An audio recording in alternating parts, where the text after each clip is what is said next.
What's up, everybody? Welcome to another edition of Rex Reacts. Now, there's a lot going on. I'm not gonna lie to you.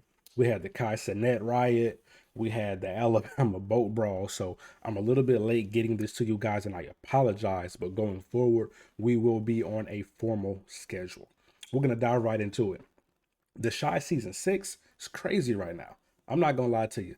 A lot of shit happened. A lot of stuff is unfolding in front of our eyes. But let's go ahead and talk about one of the most important things that happened at the end of episode 1. Kevin Maisha, bro. Kevin Maisha. So for those of you who are the Shy diehards, way back when they was young as little jits running around, you feel me? Maisha wanted Kev. Kev wanted nothing to do with her. Her and Papa ended up being an item. Her and Papa broke up because Maisha's popping with the music and everything. So what we saw at the end of episode 1 was a moment between Kevin and Maisha where they shared a kiss. Now I'm not gonna lie to you, I didn't like this personally, and only because of the fact that Kev was so pissed off with Jake about Gemma. I couldn't see him doing that to Papa. So a lot's going to be unfolding in the future, in the future episodes about this. How does this change Kev and Maisha's relationship? Are they going to be dating? Are they going to be together? Are they going to just act as if nothing happened? In the event that they do begin to date, or the event that this kiss does get out, how does it affect Kev's relationship with Papa? But also, because of how angry Kev was with Jake, how does it affect their relationship as well? Do they begin to look at each other differently? Does Kev look at Jake like, all right, bro, I feel you. I get what you meant. Like, it's all good, no harm, no foul. Who knows? But definitely going to be something to keep an eye on. Speaking of Jake, we didn't get a lot. We didn't get a lot of Jake in this episode, and I kind of don't like that. Towards the beginning, we saw him in his clothing business, something that he's doing, a little hustle that he's doing, and I respect him for trying to get his money. With Gemma as his quote unquote secretary, associate, whatever you want to call her, managing the money, keeping track of the inventory. I'm interested to see where this is going to go and where their relationship goes. We did get to see Gemma another time with her pops banging Trig, or Victor's fake girlfriend that he was with for the election. So that's going to be a dynamic there between them, as she seems to be a person that's going to be a mainstay, especially in her life, but in the show as well. I thought she was going to be done after Trig told her to hit the bricks, but I'm guessing not. So let's see what happens. Speaking of Trig, aka Victor, or Victor, aka Trig, this nigga went and won city council. And I can't lie to you. I'm happy for him. I'm 1,000% happy for him. I think that he'll do a lot in the role. When you put people from the hood in those roles to better the hood, normally it goes good. But there's gonna be a lot of politics, a lot of stuff that's gonna be involved in that. And I don't want his relationship with whom he's with to be a focal point of that. But I'm sure there's going to be people that are going to turn their heads and they're not going to trust him, because of who he's with, what he likes, things like that. But let the man get his work done. Let the man do his job. Don't worry about who he's fucking. Don't worry about who he's with. Let him do what he can to make things better for y'all. Get y'all more food stamps. Get y'all more WIC, EBT, all that good stuff. Let Trig do Trig. Speaking of celebrations, Emmett came up. I'm not going to lie to you. With this investment from Douda, Smokies is popping. The man was able to go buy a suit. Douda told him to go buy a crib for his lady. And he also bought something else that we're going to talk about here in just a moment. But things seem to be on the up and up right now. But as you guys know, with Douda, things can always take a turn. I don't think Emmett fully knows what he got himself into, but only time will tell. He seems to be on a high right now. So let's see how long it takes for him to come crashing down to reality.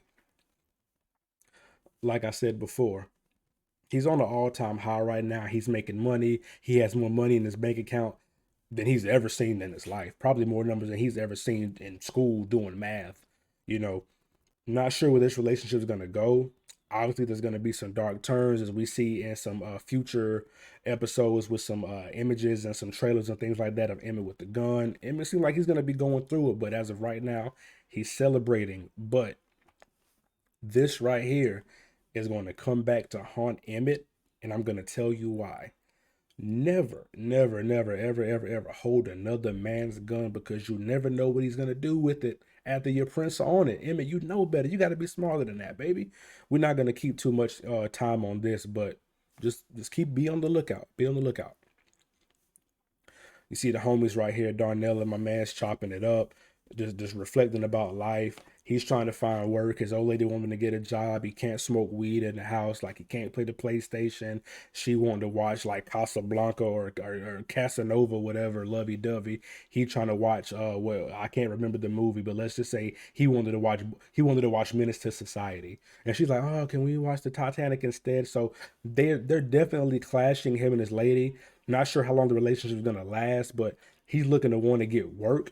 With Trig being in city council, hopefully he puts his man on. But if he doesn't, I can definitely see him taking the route and going back to the streets, which of course we don't want. We don't want to see another brother get locked up. But you got to do what you got to do in this jungle, baby, especially in Chicago.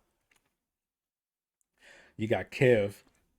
Kev has made enough money gaming to buy his own spot. He moved out, he emancipated himself, he's free, he's excited, he's living on a high right now. But look, being an adult, having responsibilities, I can tell you right now, it's just not all fun and games.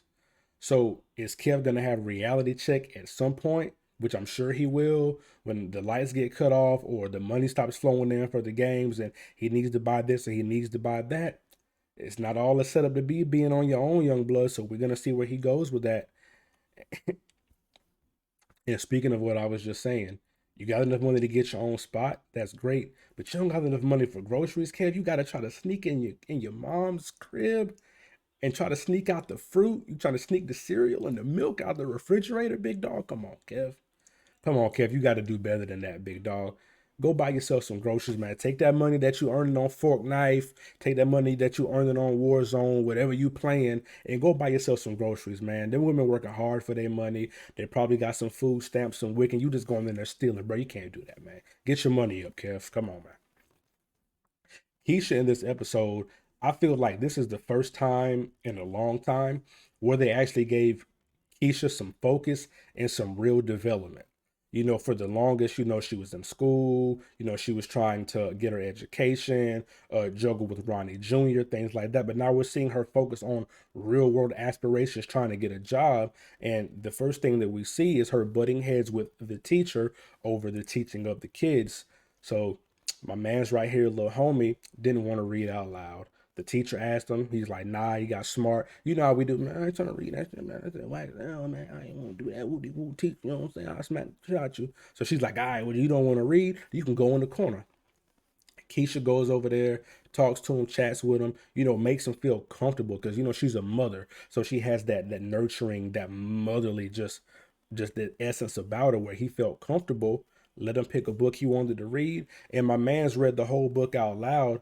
It pretty much validating what Keisha said. Like, look, he can read.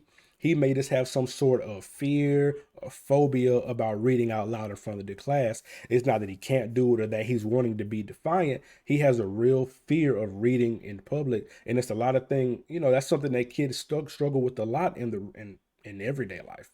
You know, it's something that we struggle with. Like even for myself, being younger, I hated public speaking. I could talk somebody's ass off. I could talk your ass off, but there was a fear of me speaking in front of people. It's a fear of messing up. It's a fear of being looked at, laughed at, whatever. But I think we're going to see Keisha thrive in this role, but I can definitely see her butting heads with the teacher going forward. This nigga right here, this nigga Emmett, bro. All that money you got, bro. All the money you got, and you go and you buy your baby mama a car. And I get it, you gonna have some people, oh man, that's his baby mama, man. That's his baby mama. He's gotta make sure that his kid has transportation. Look, she left Emmett to go be with the whole grown ass drug dealing nigga, okay? If she really needed a car, she really wanted a car, he could have bought her one. If I'm Emmett, especially after what we saw Rob do to Tiff in that car, oh, I'm taking it back and I'm getting my money back.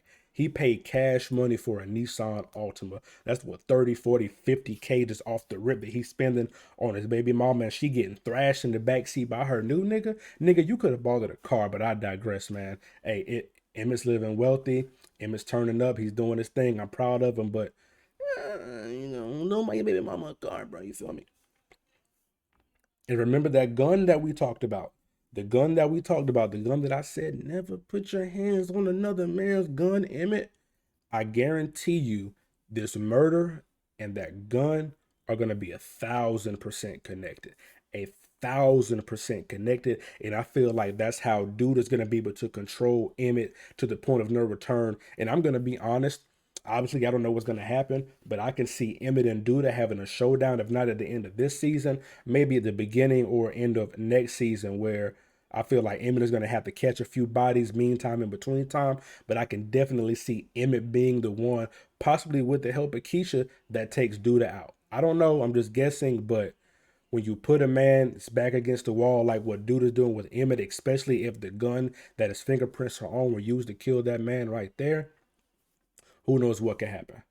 But listen, guys, the episode was great. We're getting ready for episode 2. I want to know what you guys think, how you think the show is going to progress, how you think the episodes are going to progress. What do you think about the character development? I really, really, really want to know. I can't wait to bring you guys episode 2 of the Shy review when it drops. I don't have a lot more to say. I'm loving the Shy. I'm loving the direction that they're going. Excuse the stutter, and I'm just excited. I love this show. Hopefully we get more seasons to come. 6, 7, 8, 9, 10 seasons. I hope they treat it well, but I'm not gonna hold you guys. Hope you like it. Don't forget to like. Don't forget to share. Don't forget to subscribe. For now, it's your boy Rex signing off. Peace. MOP, bitch, we the